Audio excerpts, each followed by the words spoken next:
Hello everyone, my name is Anangsha Alammyan and welcome back to my channel where we talk about books, productivity and writing on Medium. Today's video is going to discuss the new changes on the Medium platform, how it is going to affect curation and how it's going to affect new writers on the platform. So without further ado, let's get started. The first and the most important question that so many readers have right now is, has Medium really done away with curation? Well, if you are a writer on Medium, you might know that in the previous days, whenever you wrote an article, if it was deemed of good quality by the team of curators on Medium, they used to select it in some topics and then distribute it to a wider audience who follow that particular topic. Right now, if you look at your stats page, if you look at your previously curated stories, you are going to see a very vague message that says chosen for further distribution. They won't show you what tags the story has been distributed. I'll show you one example. This story of mine is written about books, and when you click on it, you can see that it was chosen for distribution. But I don't know what tags it is, right? What topics it has been chosen. But if I go to medium.com/topic/books, then I can see that my story is distributed on that page. So effectively, this is same as what it was like before. That if the story is curated in books, my story would appear on this topics page. So right now, they might have taken away the topics. They might not show the curation topics to the writer, but effectively, the way it works is more or less the same. If you write a good quality article, the curators are probably going to take it and then distribute it to topics, but they are not going to let you, the writer, know that it has been distributed in what topics. Now, if you ask me why they have done this, I honestly have no clue. But the bottom line is that you write quality content, it's going to get a wider audience. There are no shortcuts here. There is no major change here. Medium always used to reward quality content. It is going to continue reward good writing. The next big change in Medium is how their homepage and the app looks like. Initially, we used to see stories that were popular on Medium, stories that were trending on Medium.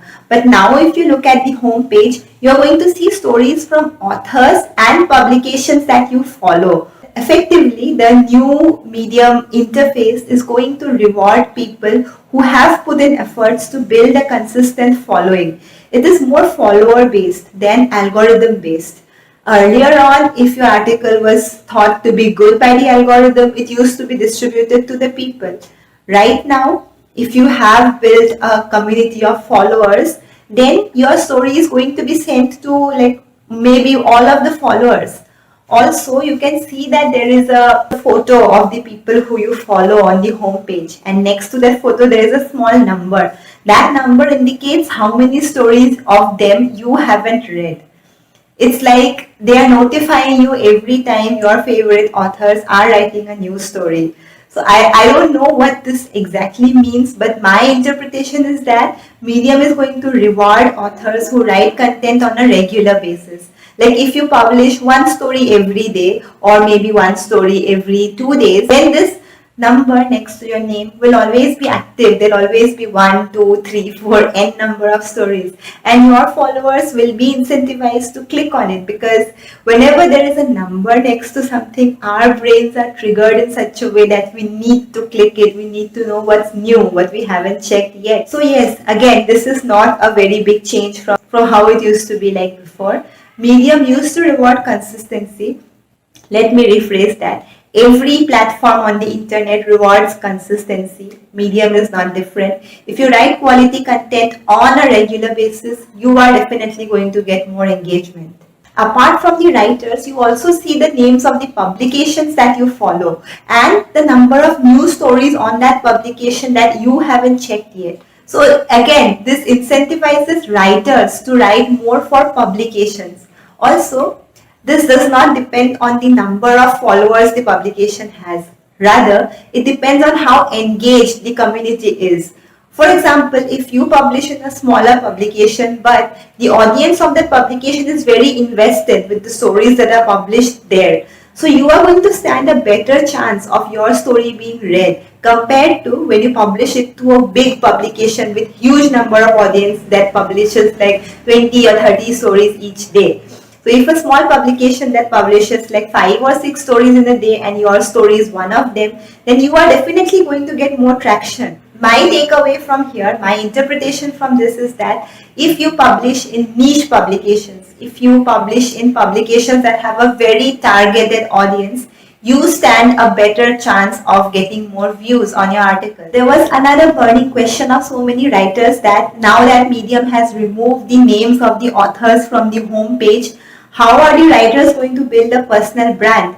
Well, the good news is that Medium has reverted that change and the names of the authors are back again on the home page. So if you are looking to use Medium as a way to build your personal brand, this is the perfect time to write more, engage more with your audience, build a community of readers who believe in you, who find you credible. One question you might be having is, if I am a new writer, where should I publish my stories? The answer is that if you are a new writer, you should focus on two things. First is you should deliver value. You should write quality content. You should write articles that are so valuable that even if a reader does not know your name, they want to read your article because it's so good and it gives them so much of value. The second is you should publish in publications that have a targeted audience rather than looking for publications that have a huge following. So the key takeaway here is that pick your own niche and stick to that niche.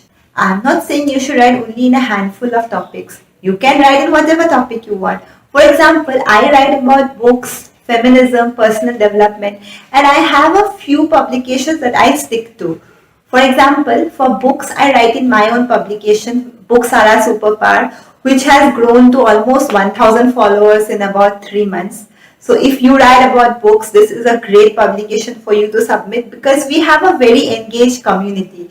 All of our writers and our readers, they are very invested in helping each other improve, and you are going to definitely get a lot of engagement if you write about books and if you publish in Books Are Our Superpower. For feminism, I write in 2 publications, An Injustice and Indelible Ink. Although Indelible Ink has changed their policy to make their articles more political, and I don't write about politics of US. So I don't think I'm going to write about feminism in Indelible Ink as yet. But An Injustice is a great publication and I love the editors and the amount of work they put in each article they publish. And for personal development, I write either on Publishers or the Ascent, or there is another new publication, An Empowered Life. I love the publication because the editor and I have we have built a sort of personal relationship on Medium, and it's great because she writes for my publication and I write for her, and it's a great place for your article to reach to the targeted audience, people who want to become better versions of themselves. So before concluding this video, I would like to summarize the most important things that you need to keep in mind. The first, always write quality content. Second, look for a publication with targeted audience. And third, publish frequently. If you follow these 3 steps, you are definitely going to engage the community more. Right now, writing quality stuff is much more important than before. Earlier on, even if one of your articles were bad, you could still rely on the algorithm to push your future articles to more readers. But right now, if you write something bad that disappoints the reader, they are not going to come back to your profile again. And no matter how many articles you publish, your name is going to be pushed to the bottom of that list of people they follow. So your only way out is that do not publish bad stuff. Even if you put a lot of effort in an article, if you think it does not deliver much value, it's better to rather not publish it than publish it and have it hurt your chances of being seen. So yeah, that brings us to the end of this video. If you have any more questions, or if you'd like to discuss anything else regarding the new changes that Medium made, you can leave your questions in the comments below. And if you feel how this is going to hurt or affect your earnings are not going to change. It's same as before. Your earnings depend on how many minutes your article has been read. And if you write quality content, obviously your earnings are also going to increase accordingly. So yes, thank you so much for watching. Don't forget to like this video, share and subscribe to my channel. I'll be back again soon with another video. Meanwhile, if you have any suggestions on what I should make my next video on, please let me know in the comments. Thanks for watching. I'll see you again soon. Bye.